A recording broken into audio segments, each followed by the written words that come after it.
Terima kasih Tuan Pengerusi. Saya merujuk kepada pasal 41 dan 42 yang menyatakan tentang wujudnya hukuman sebatan tidak kurang daripada 12 kali. Di negara kita, sistem mahkamah ada dua. Mahkamah sivil dan mahkamah syar'i.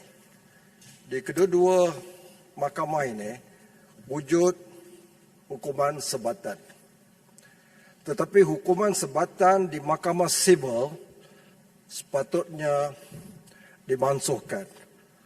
Apa yang berlaku sekarang daripada pengalaman saya sebagai seorang peguam menyaksikan perlakuan sebatan yang dikenakan ke atas banduan di dalam tahanan mencederakan diri banduan tersebut. Amat menyakitkan. Sehingga ada banduan sanggup tambah setahun lagi pun tak apalah. Janganlah disebat. Dan saya melihat sebatan di mahkamah sivil ini sangat sadis, primitif. Tidak berperi kemanusiaan. Jadi maknanya bagi saya bukan saja hukuman mati mandatory ini dimansuhkan kerana mengikat tangan hakim-hakim. Saya berharap juga kalau tidak sekarang, mungkin reformasi dari segi hukuman ini dilakukan sampai pada masanya. Hukuman sebat di mahkamah sivil ini pada akhirnya perlu dimansuhkan. Sekian Tuan Pengerusi. Terima kasih. Kuala Selangor ingin menyokong itu, Datuk Pengerusi, merakamkan sokongan terhadap Pasir Gudang. Saya benarkan.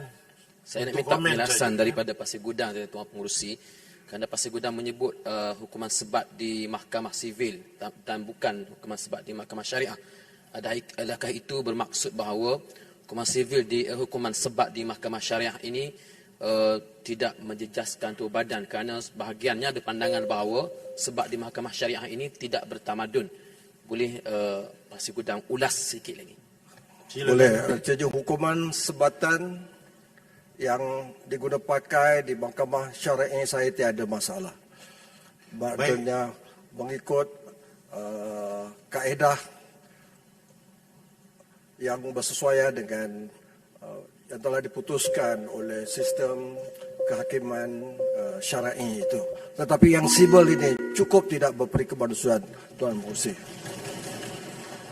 Saya melihat, duduk Yang Berhormat, saya melihat perkara ini lebih kepada cadangan.